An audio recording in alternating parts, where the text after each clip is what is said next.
We share something special. She thought that maybe you and I could learn from each other. You see things too? I hear things. Messages. From the other side? From everywhere. From the universe.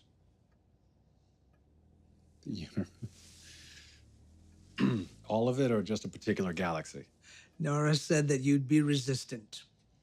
I'm sorry, I'm just not sure what I can learn from a guy who looks like he sleeps in a tent on the beach and sings Kumbaya. Let me guess. Malibu. A little further inland. And you hear the universe speaking to you.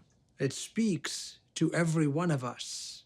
Dr. White thought that perhaps you and I could help each other become better listeners. What was your name again? Paz. It means peace. Thank you. Sir, thanks so much for being here. Thank you for having me. Shut I? Second season is up on Hulu right now. It Yeah. just the second season, I think it just finished this week, right? Well, it just started streaming today. Oh, it just started streaming today, Yes. but the whole thing is up. So the whole thing is up. It's that. Oh, wow. They're doing a ready full for drop. binging. Everybody can go binge it. Go binge it right now. So I love this show. I mean, this show is such a weird world to set a comedy drama Yes. in. What did you think when you first got a script to be a part of it? When you first saw it? I thought this is it's so exciting. I always wanted to play a sort of psychic, a person who has devotees and disciples, and sort of play Jesus essentially. Like I really just I probably never will get to play Jesus because everyone thinks he's blonde and looks like a Viking. But the thing is, You have a deep-seated but I have a megalomaniac inside you. deep-seated- That, it did bring that out in me. I realized why cult leaders and Deepak Chopra exist. I was wondering if you were thinking about him while you were playing this Oh, part. totally, yeah. In fact, Hearing what you were saying in that scene about the universe speaking to all of us, I was like, I'm pretty sure Yeah. Deepak has said well, that. actually, here's a little secret. There was a scene in the show where they wanted me to just improvise a lecture or a speech to a bunch of devotees, and it was going to be there wasn't any sound, but they needed reactions, and they needed genuine reactions from people, and it had to look like I was really imparting these people with incredible knowledge and thoughts and spiritual teaching. And so I had, for just some reason, I had run across a video of Deepak Chopra doing an interview like a week or so earlier, like on social media. And I literally remembered the story that he told. And I just told that story to all these people. And nobody knew that I was just retelling an actual Deepak Chopra story. I was wondering if you got up there and you started improvising and just found that you could word salad your way. Oh, yeah, to you could- actually you could do feeling that, like too. a Yes. cult leader. Well, I found, I actually wrote a pilot that never got made about a guru, or sort of, and I found that if you, although I don't have an Indian accent in this, but I found that if you actually say things with an Indian accent to a American audience, and if you say something and then say its exact opposite, people will think it's deep. So if I say to you, for example, you must let go of everything, but hold on to everything. Suddenly you're like, yes. You're suddenly like, sort of just overcome with this sense of spirituality. I have an example of who this did not work for. Who? Mike Myers. There have been a lot of failed guru projects out there. What does it feel like to sort of, I mean, I love cult leaders. Yeah. I love Do you documentaries really? about cult leaders. I mean, in a way that I'm fascinated by Right. them. And like, if you put on a, Like David Koresh and stuff. absolutely, Yeah. you put on a Koresh doc, a Jim Jones doc. Yeah. What I'm bummed about is there isn't a good Heaven's Gate documentary.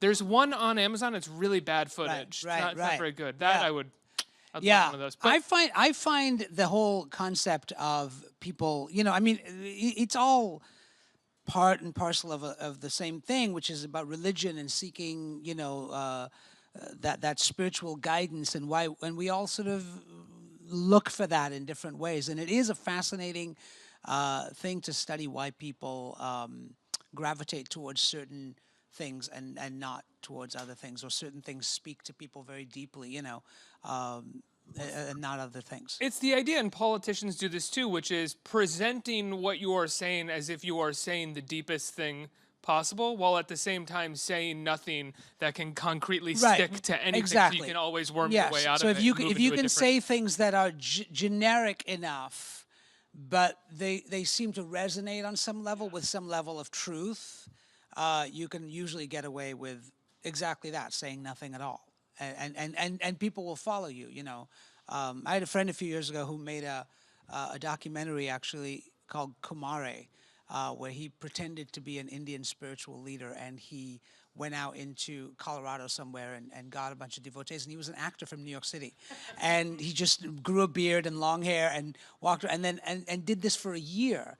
And he and a lot of what he poor said, followers, what and a happened? lot. Well, some of them were really mad at him when he finally revealed that he was an actor doing like a sort of this kind of project where he was just sort of and it was really interesting to watch how people followed him, and a lot of what he said was everything from just stuff he made up to lyrics of songs. Yeah.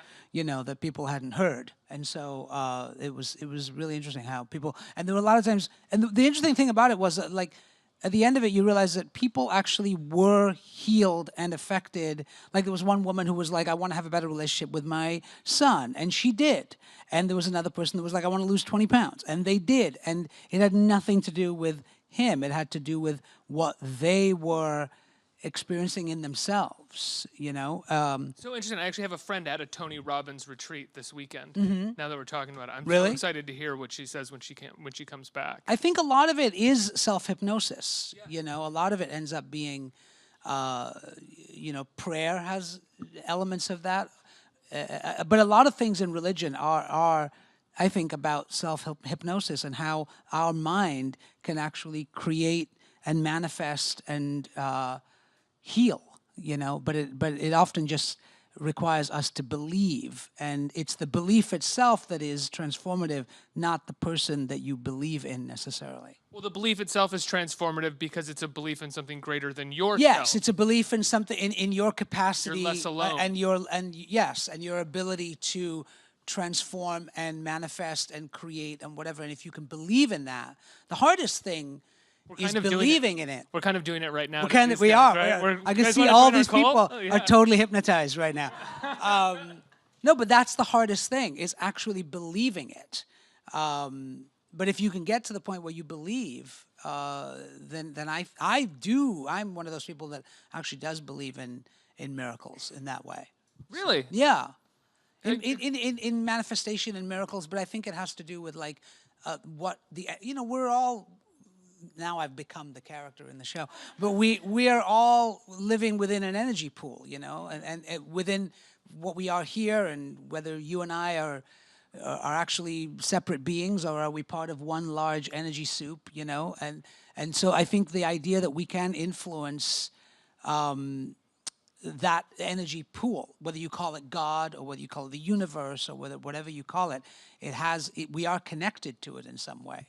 So it makes sense to me that we can have a dialogue with it. When you approach your character on Shut Eye, do you think about these things, or do you approach each No, I've scene only with just thought about them right now. I'm just now, for the first time. And this is how it works for gurus. It's all just like a stream of consciousness thing that comes out like you've thought about it for a long time. No, I've always been fascinated with religion and spirituality and all of that stuff my whole life. And so this.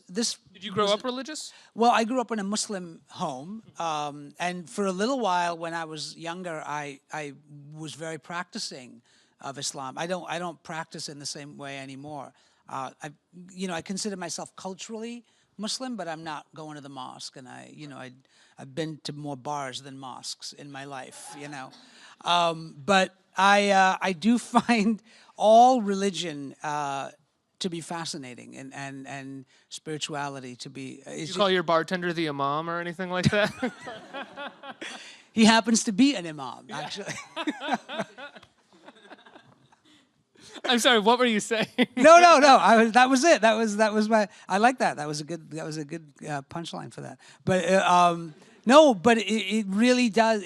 That spirituality and religion and the idea of, what we believe and how we believe things is always. It's just been really interesting to me. I think I've just always had a fascination with it since I was. I think it was the reason I gravitated towards organized religion when I was younger and tried to I was very intensely practicing Muslim for a while, and then I, in college, sort of delved into through a girl that I was attracted to, ended up going to like born again Christian churches and things, and sort of experienced that. But I've always been sort of really fascinated with how spirituality and faith works and what faith really is, because I believe that faith does have power. It just depends. Often it gets manipulated.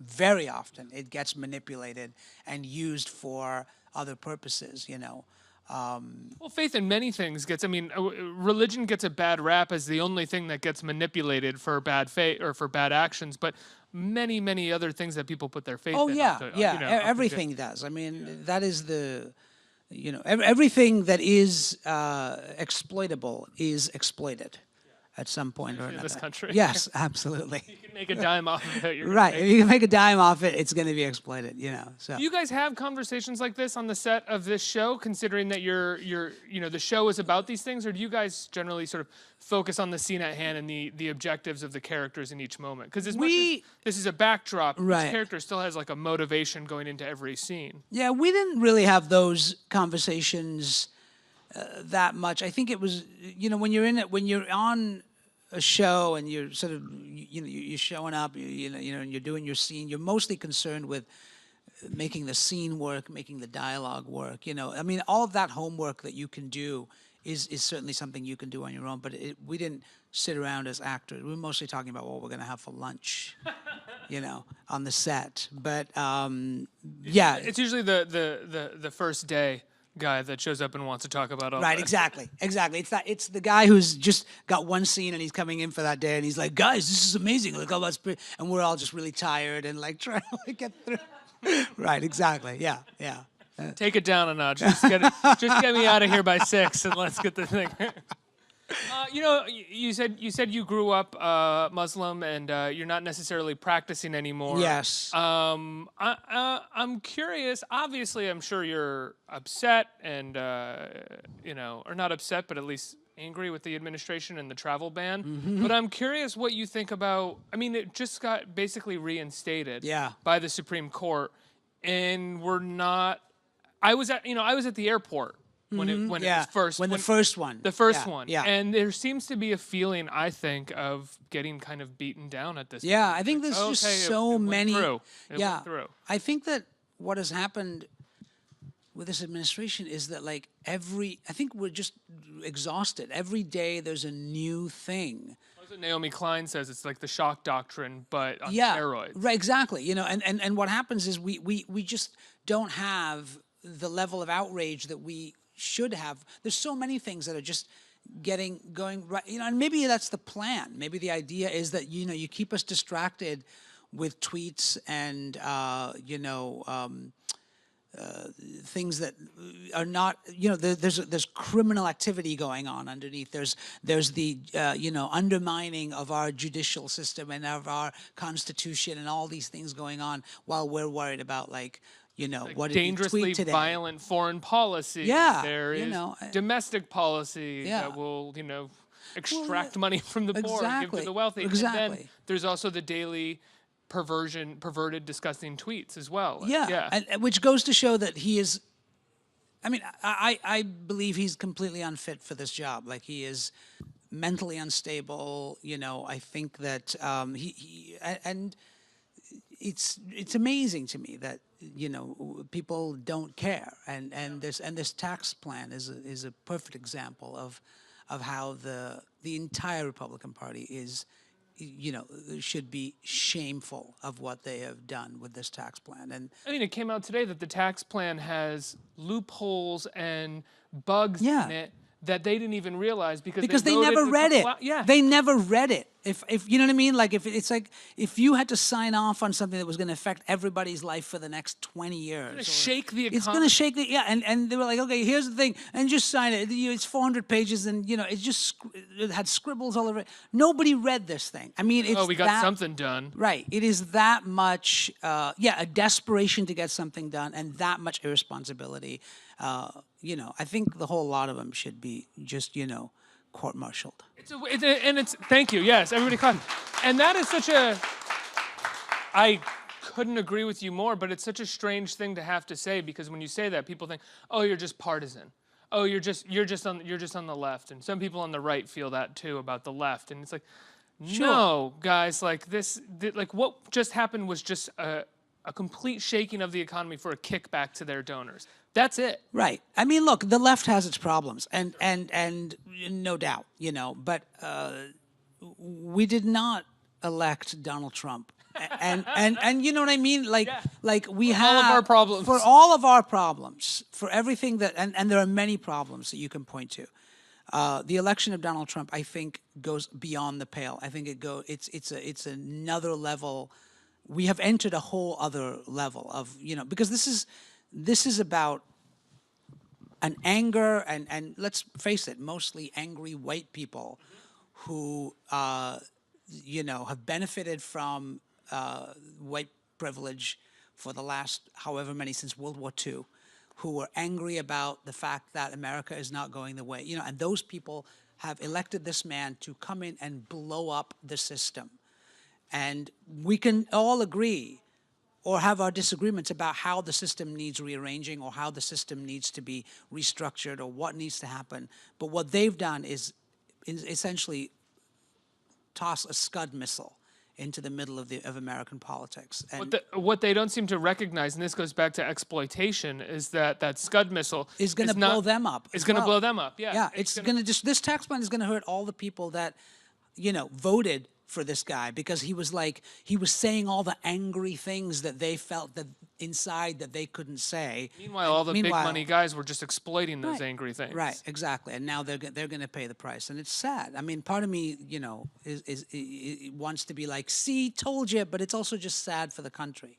Do you feel like this is my sort of my big fear about all of this is that I don't know how a culture comes back from a moment like this. Right. Like I don't see everyone's like, well, look, he'll get impeached, and you know, and then this will happen, and this will happen. It's like, no, I mean, American politics has just been completely drained. I mean, we've set certain precedents, you know, and the thing is, look, on some level, on a humorous level, it's like I get up every day, and the first thing I do after I drink my coffee and brush my teeth is check Twitter to see what Donald Trump has tweeted today, because it is just from pure entertainment value. It is, you know, we are in the middle of a reality show, and when that reality show ends, whether he's, you know, we have the next guy come along or gal, and or he gets impeached and sent to jail, you know, fingers crossed, right? But the thing is, when that ends and the next person comes along and just wants to talk about, you know, the budget, we're going to be like, no, come on,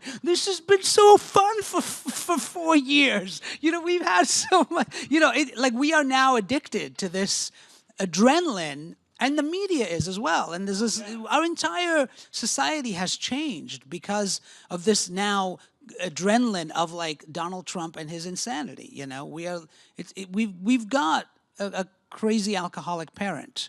And, you know, people look back to Nixon as this time and Vietnam as this time. Well, we came out of that. And it's like, yeah, sure, Nixon was using the administration for nefarious means and Vietnam was terrible.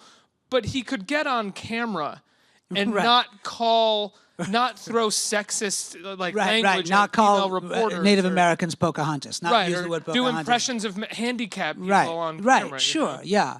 And look, we may even in some ways come back from this, but it's who are we going to be? Who are we going to be when we come back? You know, there are things that have been put in place, and you know, will any president ever again volunteer his tax returns?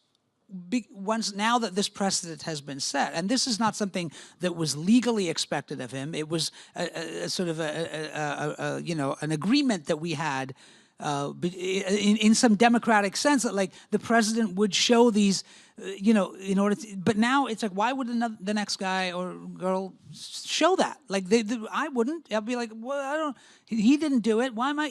So we've set these precedents that. Well, so many of these precedents that weren't necessarily legal, that weren't legally binding, have been broken. Outside Sure. of just the tax returns, the way that he uses his family in the Yeah, exactly. the all fact of that money is still getting funneled into Yeah. his golf courses when he travels there. Right. All of these things that were just sort of like, yeah, we just don't do that because it's shitty. Right. He's like, oh, I'm shitty, so I'm going to do right. it. Right, and that's the thing. It's shitty because it's shitty for the country. Yeah. It's shitty for us all collectively. But Trump doesn't care about us collectively. He doesn't care about being president. He cares about just satisfying his base, that 38%. And as long as he is satisfying essentially his shareholders, that's all he cares about. And so everything he does is to play to them, and everyone else can go to hell. Do you miss working at the Daily Show? Being as on the much as Daily it- Show Yeah. and getting to say this all the time. Yes, Come here. I and do. I know. We'll put I know. a slot I know. for you on stage. We'll just do this. It is. Yeah, it's almost it's so remarkably unexpected, this whole turn of events, that I do kind of wish that I had that platform. What were your years at the Daily Show again? I was there from 2006 until 2014. So tail end of the Bush administration. Tail end of Bush and I guess, into Obama. Yeah. 06 is kind of like, excuse me, the Bush administration at that point had really lost its legs and couldn't muster up. And Yeah. they had no congressional control at that point at all. Yes, it was. And they were pretty weak. So, but It was around the time. I remember when I started. It was around the time that Rumsfeld was talking about the birth pangs of democracy in Iraq, and I actually ended up doing a piece on, like, my first piece that I ever did on the Daily Show was about the Hezbollah-Israeli war, and it was all about sort of the, birth pangs of democracy and all. It was about. There was a lot going on at that time. That was. We were in Iraq. We didn't know how to get out. We were kind of in that. And they were trying to create all kinds of narratives around, like, why it was important for us to stay there, having done that piece about Israel and Palestine, what do you think about the news today of the moving the I think it's embassy to it's- Jerusalem? Yeah, it's just poking the bear. I mean, again, he's just playing chaos. He's just playing to that base. He doesn't care about the repercussions of that and what that's going to do in terms of globally, in terms of here. It doesn't matter, because he's just playing to that 38%, and that's all he cares about. It's a promise that he made in the campaign, which and here's the thing: Trump is not dangerous because he's evil. He's dangerous because he's ignorant. He's just not a smart guy, and he's not rich. Nobody who is rich has to tell you how rich they are as often as he tells us how rich he is. Nobody who's smart has to tell us how smart he is as often as he needs to tell us how smart he is. That's just basic psychology, And so he just does things because he wants to be popular and liked, and he's incredibly insecure, and this is another example of that. Policy-wise, though, I wonder does the Trump administration, with the exception of Trump as a figurehead, feel at all like the Bush administration and the Bush years? It is such a sad state of affairs when Bush, you look back on Bush and go, well, that was at least somewhat normal. I remember I look back on it fondly now, the Bush administration. How many Bush speeches did you watch in between 2000 and 2008, where he would get on and speak, and you'd be like, you fucking idiot. Right. Yes, absolutely. But at least he was talking about he was talking about things that were relevant into like he wasn't just blatantly insulting people, or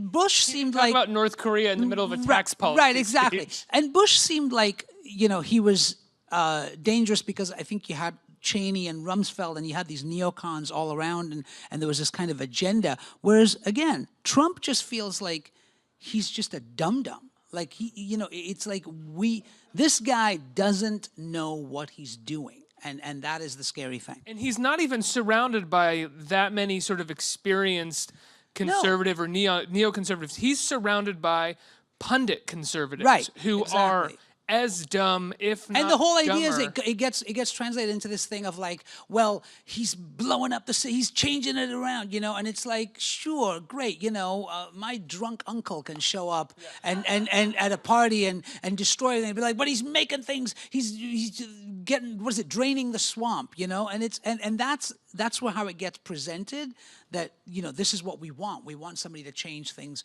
but I don't think we want somebody to change things that isn't smart and doesn't actually know what they're doing, Right, So because I he think has that's- to. I mean, you just see eventually something like the tax bill get written by 6,000 lobbyists in Yeah. the middle of the night. The swamp writes the bill because the Right, dumb and in they charge just doesn't go know along anything with about it. They're using him, he's using them. They need an agenda to get through. They know that his base is going to support him even if he kills a person. He really has two motivations, right? Which is something that is a win that he can talk about and say is a Right. win. And Yeah. two, how does it affect his money? Right, exactly. He's like a used car salesman or a Hollywood producer. He basically. But That's meanwhile, what the it Hollywood is. producer is going, "I hate Trump." But Right. No, this is great for the tax bill. You just this is gonna be a great transition here. You were just in Brigadoon. Yes, that's right. Yes. What was that like? It was amazing. I'm not a musical theater guy. Like I don't usually do musicals, but I'd done one back in 2002 on Broadway called Oklahoma, directed by Trevor Nunn, and this was this was also Patrick Wilson starred in Oklahoma, and Patrick Wilson also starred in Brigadoon with Kelly O'Hara. Kelly O'Hara was in Brigadoon too, Yes, right? Wow. and so I got to work with this amazing cast. They asked me to come and do this thing at City Center. It was 7 performances, but we did it full on. It was like a huge Broadway production. Like normally a lot of these encore productions that they do at City Center, which are fundraisers, the actors will go on with their books in hand because we only had 10 days of rehearsal. But we put on an entire Broadway show in 10 days with the most amazing singing and dancing and all the stuff. And I got to be the funny guy in the show. So that was. And you sang in it. I didn't sing. No, didn't I was the comic relief. Can you sing if you were required? I mean, I can sing if I really have to, but when you Exactly what hear a musical wants. right, when you hear Kelly O'Hara and Patrick Wilson like suddenly like just erupt into like song, and you're like, oh, they just sound like two birds, and I'm not even going to go anywhere near that. Were you when you started acting? Was it specifically comedy when you first started, or were you like a sort of dramatic actor that ended up falling into comedy? I never thought of myself as a comedian, and in a weird way, I never have. I think I went to acting school and did theater and would do dramatic stuff and comedic stuff, and it never felt to me like it was separate. And even when I was on The Daily Show and people sort of started identifying me with that because it was a comedy show, it always felt to me like I was playing a character. Like the actor in me was always, even though the character had my name, it always felt to me like I was playing a role of this guy who was a lot smarter than me and had a whole bunch of writers, Ivy League educated comedy writers who traveled around with him all the time. Yeah, because your role on the Daily Show was unlike. I mean, in that period of time, unlike a lot of the other sort of not the anchors, but the other guys doing packages, which is like they would sort of take on a character to play a sort of devil's advocate. Right. Whereas you were almost just sort of doing like straight investigative journalism of absurd things that were happening. Right. I mean, we all sort of wore different hats at times, whatever was necessary. But I think that one of the things I always enjoyed doing was I got to sit on that fence between cultures sometimes. Sometimes I could do a story that the other correspondents like Jason Jones or Oliver or Samby couldn't do just by virtue of my ethnicity and my position. Like there was a kind of, and also as an immigrant, and I could talk about America from the inside and the outside kind of perspective. Well, is this idea that you could press, if you were, for lack of a better example, if you were talking to a racist, you would, sorry. Right. As we all often did, yes.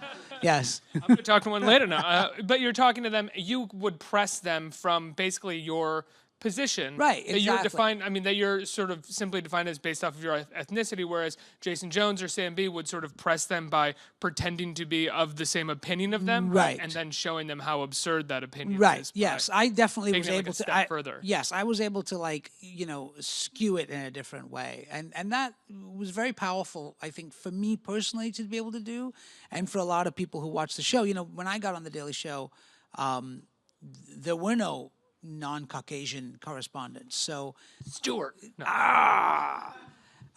and so it was really, I think, exciting for people to see a brown person being able to like speak truth to power in that way and to talk to racists in that in that capacity, and not sort of make it like another white guy talking to a liberal white guy talking to a racist white guy, What was your most difficult segment, or the worst response you ever got from someone you were interviewing on? Well, the worst response I ever got, the worst people to talk to were politicians, because they would just stick to their talking points, and you couldn't actually get them to say anything that was interesting or human. One response I got was somebody just walked out. Whenever somebody would just walk out, it was a win in the sense it was very dramatic on television, but it was a fail personally because I really wanted to nail them on something, and they walked away. But there were a lot of great pieces that I feel really proud of. Anybody ever like curse you out or anything? And he cursed me out maybe after the fact. That sometimes people would email us and be like, that was bullshit. I can't believe you did that to me. And but then we had one woman she wrote to me and she was like, that was the worst thing, and da da da. And then at the end she was like, but all being said, I came off okay, I guess. And it was just sort of like, it was like one of these things where like on the at the end of the day she was sort of like, I was on TV, so that was fine. That was the thing I realized, that like people just want to be on TV. People just want to say they want to get on TV and they want to spout their opinion, and that's how people get elected as president. Yeah, we kind of see that now on CNN with all the people they keep interviewing that are still Trump supporters that show up on panels, and they're Why? like, what are you doing going on TV? Who are those people? Like, I don't even know. I watch CNN all the time, and there's always like those four guys. Like, wasn't it? They sort of have, one will last for a few months, and then they'll get. Jeffrey Lord was there for a while, and now I don't see him anymore. And then there's now there's a new guy. A couple of them are from his campaign. There's that guy that looks like a slug with a goatee. Oh yeah. Like, I can't remember. Oh, the guy with no chin. Yeah, the guy with no chin. Yeah, And they always shame him. they always have this sort of smile while they say incredibly evil and racist things, and that's how you can always tell when somebody's evil or a racist. They smile a lot. But I mean the normies that they get who are still who are willing to go on TV and say that they support Trump, or like in Alabama who are willing to go on TV and say they support. Yeah. I mean, I think people will look. We had a person on the Daily Show. If we just called her up and said, would you support this absurd position? We'll have you on TV and you can just come down and spout off about it. She was like, yeah, sure, I'll come down. You know what I mean? And it would be like, would you support baby killing? And she was like, absolutely, I'll come down and talk about how all babies should be killed. And it wasn't even for the money. It was for the exposure. It was literally just to get out there and just, so people, people will, you can get anybody to come on TV and say pretty much anything. Just like right now. Let's get some questions from our audience. Who's All the right. question? Right here. Hey, how are you? Good, how are you? I grew up Muslim and probably been to more bars than mosques too. Congratulations. Thanks. Yeah. So Ed Helms was just here. I was wondering, do you... Wait, was he really? I Yeah. smell the sulfur. That's terrible. Do you still keep in touch with some of the other people from Daily Show that you worked with? I actually did a sit-down chat like this with Jason Jones the other day for a podcast, and we hadn't talked to each other in like a year or so. So, we everybody's sort of doing their own thing and busy, and so I don't keep in touch with people as much as I would like to. I got married recently, and so Congratulations. thank you very much. And that was just totally pandering to the crowd, like trying to get an applause. But a few of the Daily Show folks came to my wedding, so it was nice to actually see them who I hadn't seen in a long time. So Great way to change the subject if there's something you don't want to talk about. I just got married, actually. I just got married. Actually, it has been. It's only been 3 months, and I tell you, I got more press for getting married than anything else I've ever done. So it was kind of great. How's married life? It's great. It's great. You know, you realize that like it's weird because we live together. You know, and so things haven't fundamentally changed logistically that much. You know, The weird thing about getting married now, I have that right now where we're kind of like, we're engaged and everyone's like, when are you getting married? It's like, well, we already live together. Yeah. And we're engaged. So like, I don't want to plan this then. Like, can't we just be this? Right, right. But there is something about just, I didn't expect it, but there is something about the idea of being married that, you know, there's a permanence to it. There's a kind of commitment to it. And you know, when you've waited as long as I have to get married, you know, you realize like, oh, you've overcome some sort of fundamental fear in your head about, you know, committing to another person, but there's also like kind of freedom and sort of interesting. You know, there's again going back to the spirituality stuff. There's a thing in yoga where if you do a pose and you lean into the pose, even if the pose is sometimes difficult or strenuous or hard or feels restrictive, it ultimately allows you into a path of freedom, and that's how I feel about marriage. You know, there's a freedom within marriage that comes from something that you discover about yourself. It's like having, I imagine, I don't have kids, but I imagine it's like having kids. There's certain things in life that happen to you that where you discover a version of yourself that you could never have had access to unless you got married or became a parent or something, you know, or like, But also leaned into those things as well. yeah, leaned into it. in, And yeah, sorry. exactly. There you go. Yeah. But because I mean, when you do sort of work with your partner or the children, and you're constantly trying to better yourself, Yeah. for the sake of bettering them, you learn an incredible amount. Oh yeah, yeah. absolutely. I think it, you know, for a guy who is sort of, you know, I mean, I can call myself like sort of a self-involved actor guy who spent most of his career and life worried about like, you know, whether my headshots were good enough to get me a job. You know, that was, you know, to actually sort of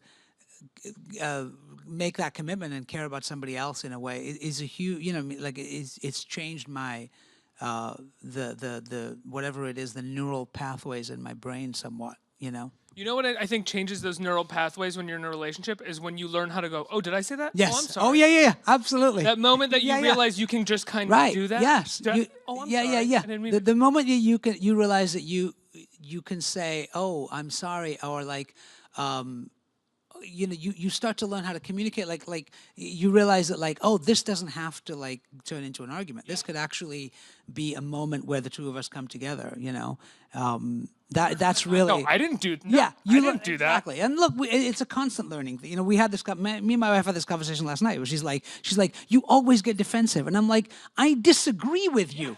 That doesn't mean I'm defensive. It just means I disagree. You know. But this is a constant like conversation that you know you evolve and grow. So it's kind of great. More questions? From Yes. Who has a question? Right here. Hey. Hey. I'm just wondering, I was very intrigued by the talk of the character at the beginning on Shut-Eye. And I want to know, since I'm an actor myself, how much or how little judgment did you do of the character, since it's sort of like a charlatan sort of thing? Could be. Interesting. I didn't have any judgment. I don't think I ever approach a character with a judgment. I don't think as an actor you really can. I Yeah. think you have to, even if you're playing a serial killer, you know, I think that you have to find the humanity in a character, and you have to find what makes that person tick, you know, and why they do what they do. So there's no room really, from the way I work, there's no room for judgment, because judgment shuts down possibility, and it shuts down things that might be more interesting or nuanced or true, and it sort of puts you into a restrictive place, you know, whereas actually just finding humanity in the character is kind of much more freeing, you know. So I would say that. Is there a person, if you had to play them, that you don't think you could find the humanity in? I don't know if that's true. I mean, look, there are roles that are written in a way that there's no humanity in it. And that's hard sometimes to play. You know, I would sometimes get offered roles of like a terrorist or something, and it was just like a one-sided kind of, you know, bad guy with a beard and a turban, and he was just, you know, and that was difficult to play because it's very hard to, you know, you're just becoming a cartoon, you know, in that way. But I think that there's no character that I can think of, even if you were going to play Satan, right? Like the worst thing you could imagine. The first question I think you'd ask yourself is, as an actor, would be, you know, so why is Satan so angry? You know, and then that takes you down a path of like, so what makes Satan, you know, maybe Satan just needs a hug. Maybe he just needs to be told, you know, like he was banished. You know, you start to go down that road of like, oh, how do I find, even though he's not a human, like, how do I find the heart of this, you know? And that's really where I think all characters live. And even if he's just a sadist, he probably has a good sense of humor then, and you can ride off of that. Sure. Yeah. Absolutely. You know. Yeah. I mean. Oh. Yeah. Exactly. Like he thinks he's doing something that's funny. Yeah. That would be hilarious. You know, to like that Satan the whole time has been like, "Come on, guys, is this thing on? Like, what's going on? I'm doing my best material here. Yeah, guys. You know." One more.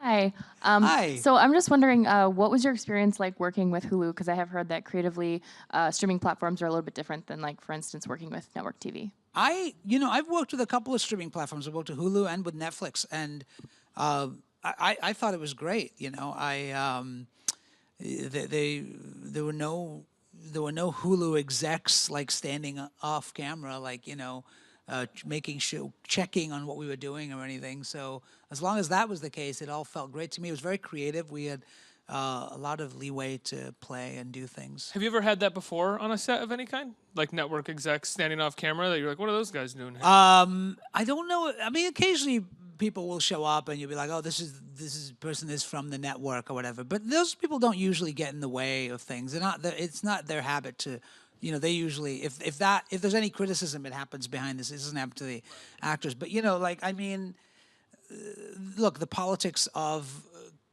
networks and corporations and all that goes on, I'm sure, in streaming as it does in network television. But in terms of the working environment for an actor, I felt like it was totally great.